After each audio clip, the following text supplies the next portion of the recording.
ګورئ اول خو دغه شی ده چې دغه کومک او همکاري دا د زړه د اخلاصه د یو چا مرسته کول یا د مخکې لکه چې تا یادونه وکړه د خیر کارونو کې هغه ګډې ترسره کول دې ته همکاري او یا کومک ویل کېږي. همکاري او یا کومک تنها دا نه ده چې یو چا ته نغدې پیسې ورکړي یا یو چا ته خواړه ورکړي یا یو چا ته کالي ورکړي، بلکې د مهارت او همدارنګه د هغه پوهې او د هغه زړهسوي هغه شریکول هم دي. که موږ تاسې داسې فکر وکړو لکه د مثال په توګه یو ګاونډی دی بیمار، د هغه ته تر کلینیکه پورې بیایې د هغه خدمت کوي، یا موږ تاسو په مړي ژوندي کې یا داسې طبیعي پیښې چې کېږي د یو بل هغه کومک کول، یو بل سره مرسته کول، دغه ژوندي او ښکلي مثالونه دي. د خپله کومک او همکاري چې ده دا مینه پراخوي او د ورورولي چې ده دا سره مضبوطوي او د ټولنې هغه کوم نظم چې ده هغه تضمینوي او د ټولنې د آینده کې د ټولنې د پرمختګ ضامن پاتې کېږي. اوس مثلا موږ تاسو په اسلامي ټولنه کې ژوند کوو، الحمدلله موږ تاسو مسلمانان یو او د دې په اړه زموږ تاسو په قرآن کریم کې خدای پاک په صریح سره ویلي دي چې وتعاونوا على البر والتقوى ولا تعاونوا على الاسم والعدوان واتقوا الله ان الله شدید العقاب. هغه د آیات مفهوم داسې دی چې تاسو په نیکو کارونو کې د یو بل مرسته وکئ، په نیکو کارونو کې د یو بل مرسته وکئ، خو په بدۍ کې په بدو کارونو کې او همدارنګه په ظلم ستم کې د یو بل سره مرسته مه کوئ، ځکه چې الله پاک تاسو ګوري او الله پاک سخت سزا ورکوونکی ده. نو د دې آیات په مصداق باندې او د موږ او تاسو دغه کوم کلتور چې ده او د موږ تاسو کومه ټولنه چې ده د دې د دستور او د دود په هغه مصداق باندې موږ تاسو بیا یو زړهسوی لرو، یو دغسې قوم یو چې احساس دغسې لرو او په دې مسلو کې نو د بیا هم چې دغه کوم هغه کومک او همکاري چې کوم ده د دې دپاره لا نور هم کار پکار دی، ځکه چې موږ او تاسو ډېر وروسته قوم یو چې په ټولنه کې پرمختګ. په دې به بحث وړو وکړو چې په اوسني وخت کې افغانستان کې چې موږ او تاسو اوسېږو کوم ډول کومک ډېر اړین او مهم دی چې یو د بل سره یې وکړو؟ اول خو ګوره دغه د کومک او د همکارۍ ډېر ډولونه دي، ډېر ډولونه دي. لکه اوس اخلاقي کومک ده.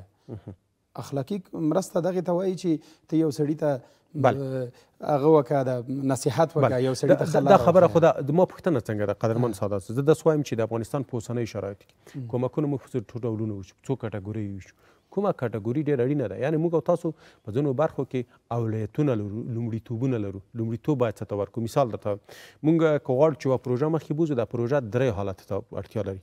یو لنډ مهاله پلان دی ورته، یو منځ مهاله پلان دی ورته، یو اوږد مهاله پلان دی ورته. په کومکو کې هم دغسې لومړني کومکونه باید څه وکړو؟ یعنې د دغو کومکونو یا د مرستو په ډولونو کې لومړنی ډول یې کوم دی چې په اوسنۍ ټولنه کې موږ او تاسو هغه تطبیق کړو تر څو پکې اسانتیا راشي. دا چې مثال موږ کله د تاسو یادونه په سر د حدیث شریف هم دی وي کله چې د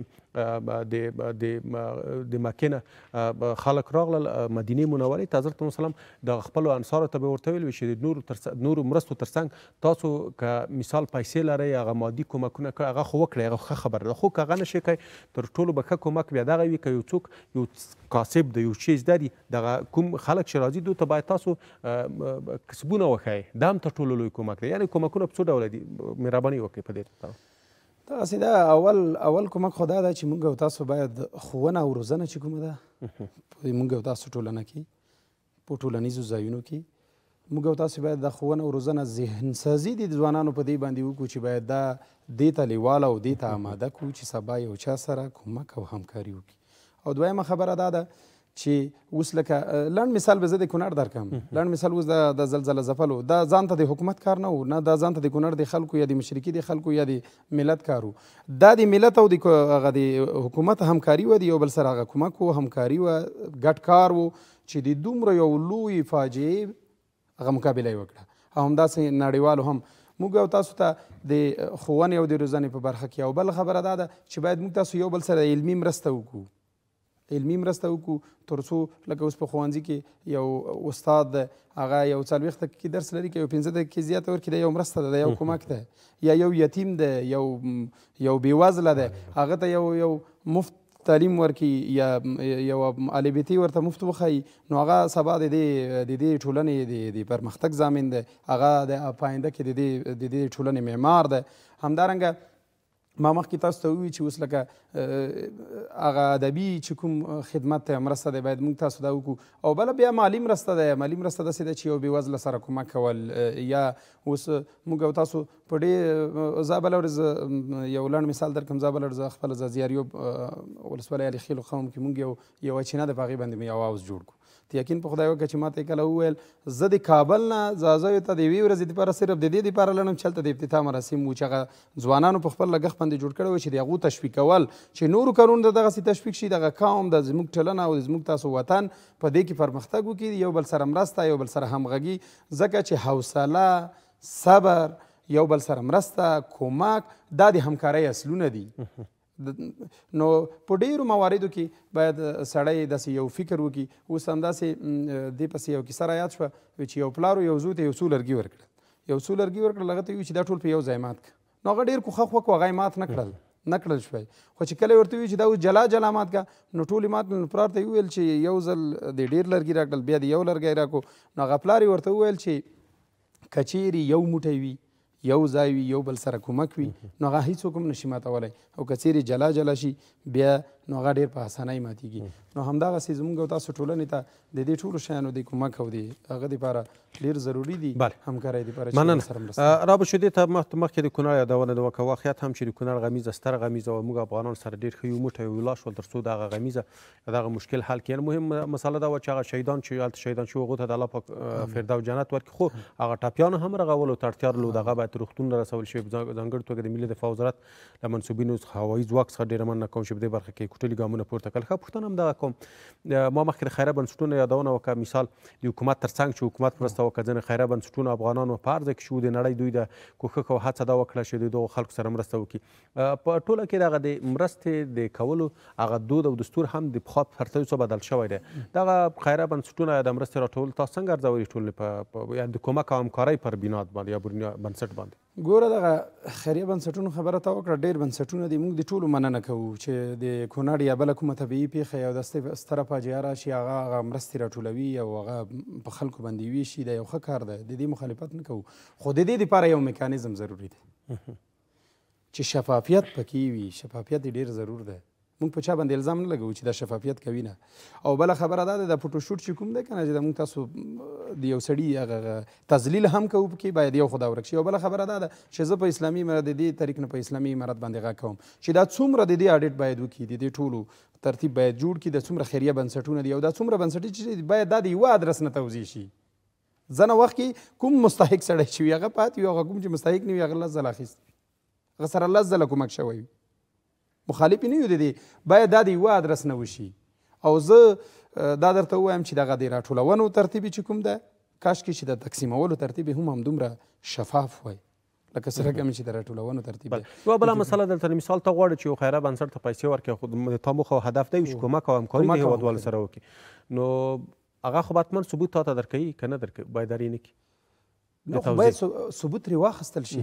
خو زه یم چې دلته بیا موږ ملامت یو، موږ ولې بیا داسې چاته مرسته ورکړو چې هغه اړ کس ته ونه رسېږي.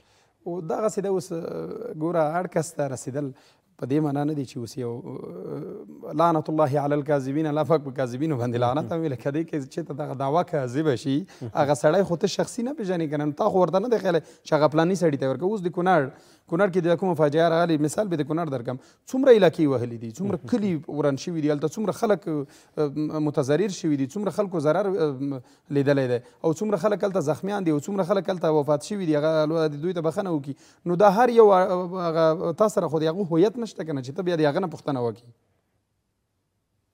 ما یو مسله بله ورځ یو ملګري راته کوله چې یوه زنانه وه، یو د خیریه بنسټ ور یو ویډیو کړې وه، 3 لکه افغانۍ مې چې د دې ښځې ته ورکړي، 3 لکه افغانۍ.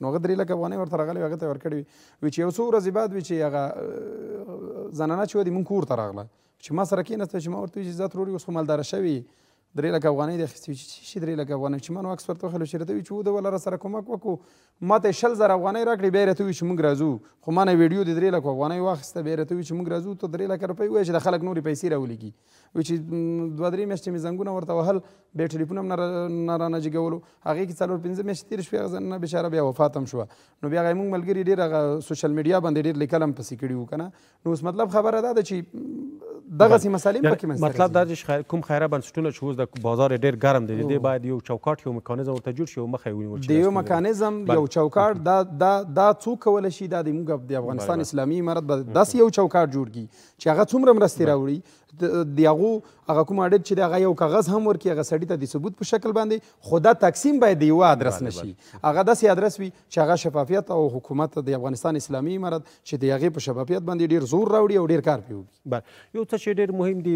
ما پرون کتل د مرستو په تړاو یا د مرستو په راټولولو تړاو خصوصا د بنسټونو په تړاو باندې یو شمېر هېوادوالو مثال پرون کیسه درته کوم د احمدشاه بابا کې کابل کې صندوقونه ایښي وو د ښار په منځ کې ګڼه ګوڼه کې ایښي وو او زه ډېره مننه کوم دغه پاک افغانانو څخه دغه پاک زړو افغانانو څخه چې که هلته ما لیدلې مېرمنې وې جنکیانې وې هلکان وو د جیب نه به یې پیسې ورته ته باور وکړئ تاسو به ویډیوګانې لیدلې وي ځینې هغه ماشومان چې پلاستیکونه خرڅوي خو هغه هم د خپل احساس یا به په کورنۍ کې ماشوم کې احساس نه لري کورنۍ کې به مور ورته ویلي وي چې زویه نن دې که کار وکړ یو 10 افغانۍ هغه صندوق ته واچوه دې ته ورته نور یعنی ما ولیدل ما زه ورته متوجه شولم یعنی یو خبریال پای زه هغې ته متوجه شوم هلته ورته څه کېږي داسې ورته ودرېدم په یو ځای کې چې ګوره کتل مې تقریبا یو 10 دقیقې به زه هلته ولاړم ډېر کسان راغلل په دې کې مېرمنې وې په دې کې ماشومان وو په دې کې عام خلک هم او صندوق ته یې پیسې ور زه وایم دغه صندوق چا یې ښایي که نه دا صندوق چا یې ښایي آیا دغه پیسې رښتیا ته ځای رسېږي که نه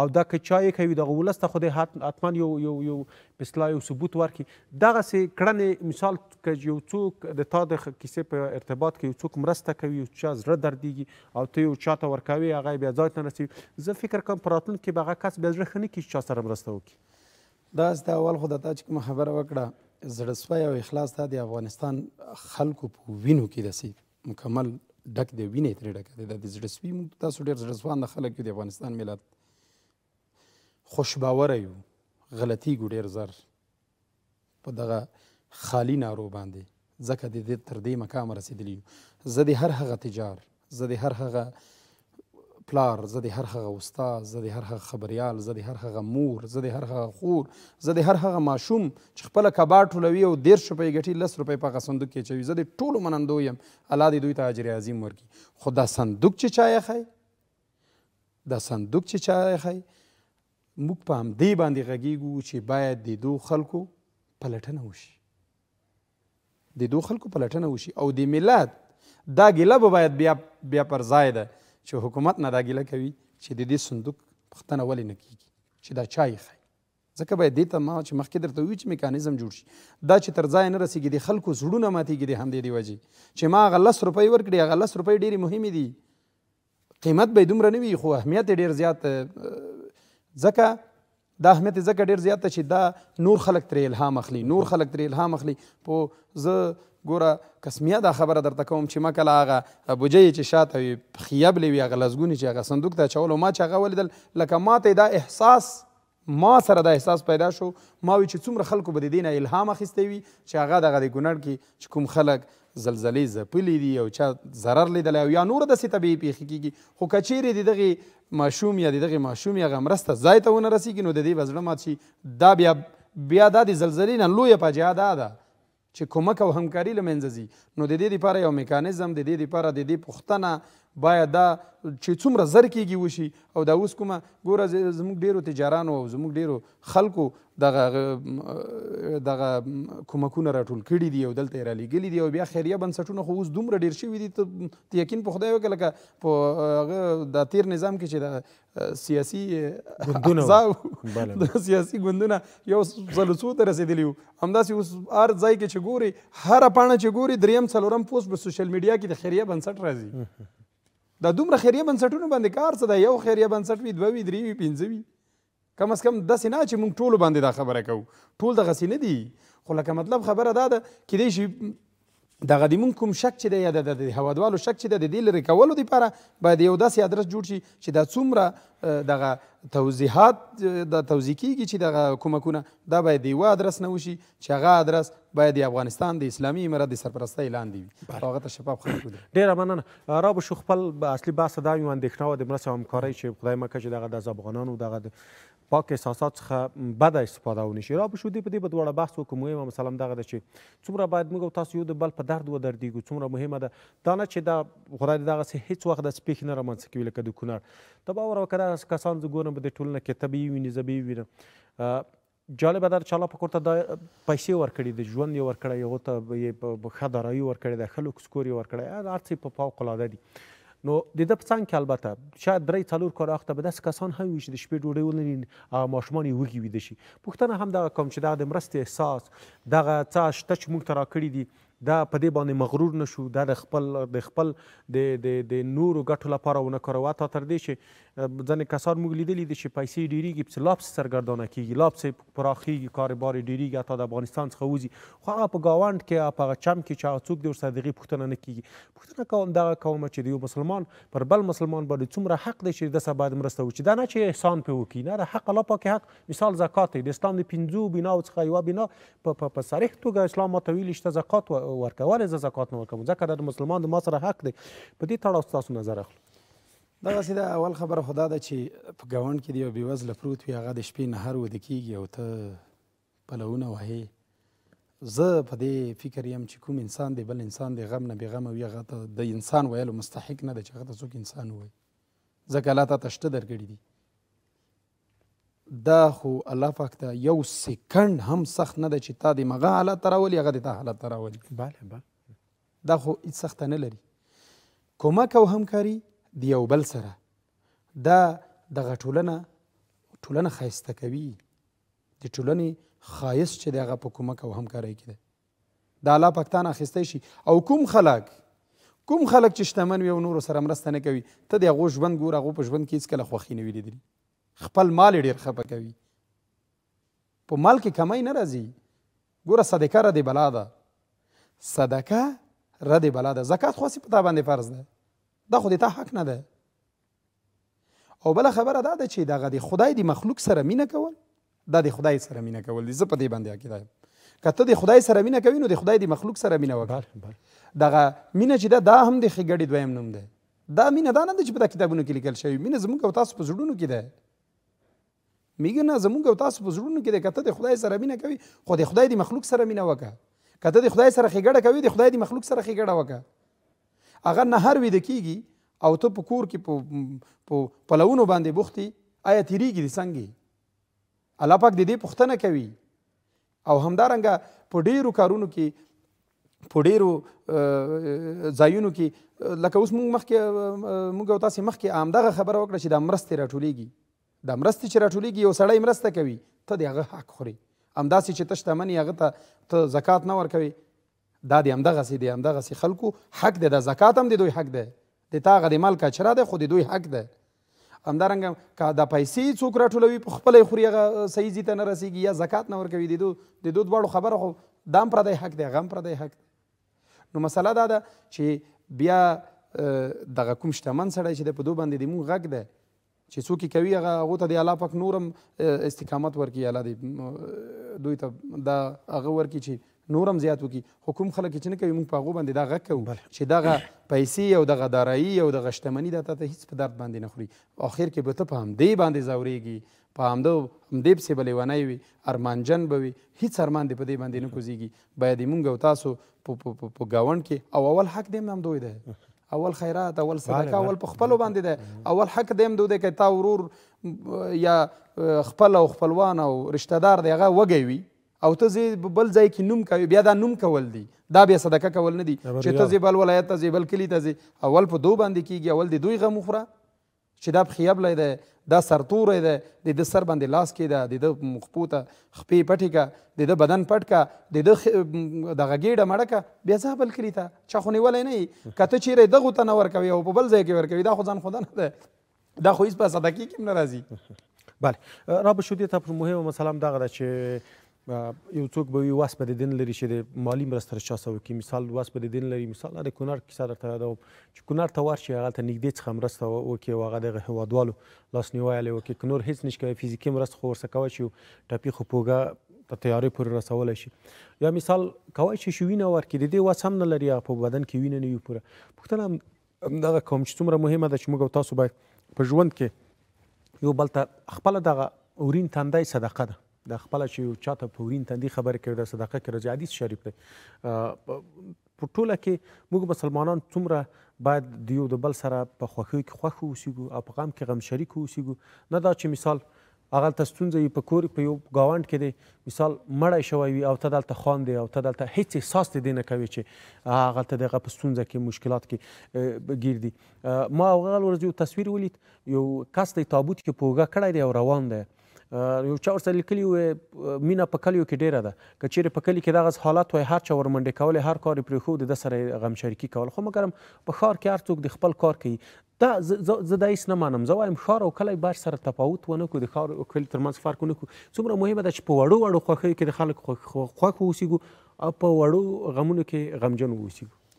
داسې ده چې دا مخکې تا خبره وکړه، موږ داسې زنه ځای کې چې موږ بیا داسې وایو چې وینه سپینه شوې ده، که نه موږ وایو چې وینه سپینه شوې ده، هلته مړی دی او دا خلک خاندي. که نه خیر په ځینو ځایونو کې به دغسې مسایل وي، خو بیا په ډېره کچه نه دي، خو باید د دې دپاره ډېر زیات کار وشي. او بله خبره دا ده چې ما خو مخکې درته ووي چې باید د یو بل په غم باندې غمجن شو، د یو بل په خوښۍ باندې خوښ شو. یوه وړه مسکا دا د انسان په زړه کې لارې کوي، دې سره مینه زیاتېږي، دې سره همکاري زیاتېږي، دې سره هغه ورورګلي چې دی هغه ټینګېږي. او بله خبره زه به تا ته یو مثال درکړم. ګوره د غزوه خندق چې و د حضرت محمد صلی الله علیه وسلم په وخت کې، په هغه وخت کې دغه غزوه خندق چې و دا د همکارۍ د وجې چا فزیکي کار کولو، چا مشورې ورکولې، چا مالي مرسته کوله. همدغسې موږ تاسو داسې یو کامل دین ده او داسې یو کامل دین دی چې په هغې کې د هېڅ داسې یو شی نشته چې هغې موږ سره نمونه نه وي، د هغې مثال نه وي. باید موږ تاسو په هغه لیول باندې ژوند وکړو. زه کونړ ته نشم تللی، زه وینه نشم ورکوی، زه هلته فزیکي کار نشم کوی، زه خو احساس خو درلودلی شم. که که موبایل وګوري د سوشل میډیا خو هر چا سره په لاس کې ده. تنا د ویلو نه په عمل کې باید زه خفه شم، د خپل ورور په درد باندې دردمند شم. که په موږ په صحیح معنا باندې د خپلو خلکو او د خپلو ورونو په درد باندې دردمند شو او په خوښۍ باندې خوښ شو، نو انشاءالله د دې ټولنې پرمختګ ضمانت همدا همکاري، همدا خوښي او همدا غم چې په یو بل په غم باندې غمجن کېږو، همدا غم. ډېره ډېره مننه قدرمن سعادت صاحب. پیغام مو څه دی په وروستۍ کیسه ویل لري هېوادوالو؟ پیغام مو دا د ټولو هېوادوالو ته، ټولو هېوادوالو ته لکه مخکې مو چې د یو بل په خوښۍ باندې خوښي، د یو بل په غم باندې باید غمجن شو، یو دغه احساس ولرو او د یو بل غم نه بې غمه باید نشو. او موږ تاسو په هر کار کې یووالی، ورورګلوي او همدارنګه یو موټی او د خپل د ژوند احساس چې کوم دا مشترک ښار او کلی د دې تفریق باید سره ونه کړو. موږ تاسو یو ملت یو، باید یو موټی اوسو. ډېره ډېره مننه قدرمن مومن خان سعادت چې زموږ سره خپرونه کې ګډون وکړ. تاسو په چاره کې بریا خوشحاله اوسئ.